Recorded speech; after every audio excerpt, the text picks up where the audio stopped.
प्रभात बच्चों, आज हम लोग पढ़ेंगे वचन।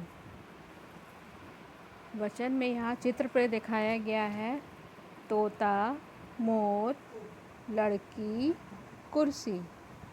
तो तोता, मोर, लड़की, कुर्सी आदि नामों से पता चलता है कि इन संख्याओं की संख्या एक एक है। यहाँ पर आप लोग चित्र में देख रहे हैं कि सब एक एक है, तो इसकी संख्या क्या है? एक है। यहाँ नीचे में आ जाइए। घोड़े, चिड़िया, स्त्रियाँ, घड़े। घोड़े, चिड़िया, स्त्रियाँ तथा घड़े संख्या शब्दों से पता चलता है कि उनकी संख्या एक से अधिक है। यहाँ चित्र में ऊपर वाले में एक है सब चीज़, और यहाँ पर देखिए घोड़े हैं, या 3 हैं, तो 4 चिड़िया है, स्त्रियाँ हैं, घड़े हैं, तो इनकी संख्या अधिक है। संज्ञा शब्दों के रूप से उनकी संज्ञा ज्ञात हो रही है। क्या ज्ञात? शब्द संज्ञा जो है, शब्दों से उनकी संख्या ज्ञात हो रही है। परिभाषा में आ जाइएगा तो इसका परिभाषा हो जाएगी वचन की, शब्द के जिस रूप से उसके एक या अधिक होने का बोध होता है तो उसे वचन कहते हैं।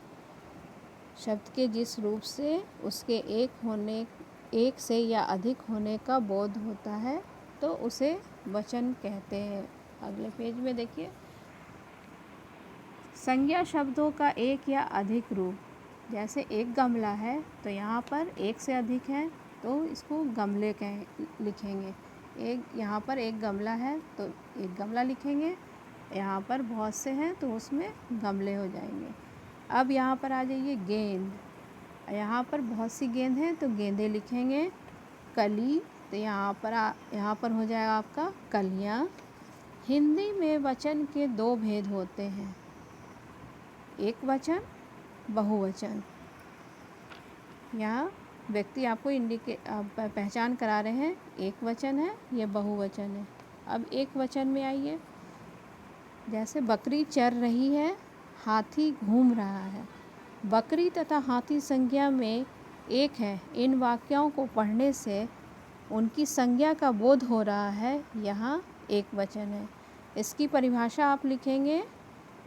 शब्द के जिस रूप से किसी एक व्यक्ति, वस्तु या पदार्थ का बोध होता है तो उसे हम एक वचन कहते हैं। जैसे बस्ता, शहर, कहानी, खिड़की, रास्ता, पेड़, गीत, नदी आदि।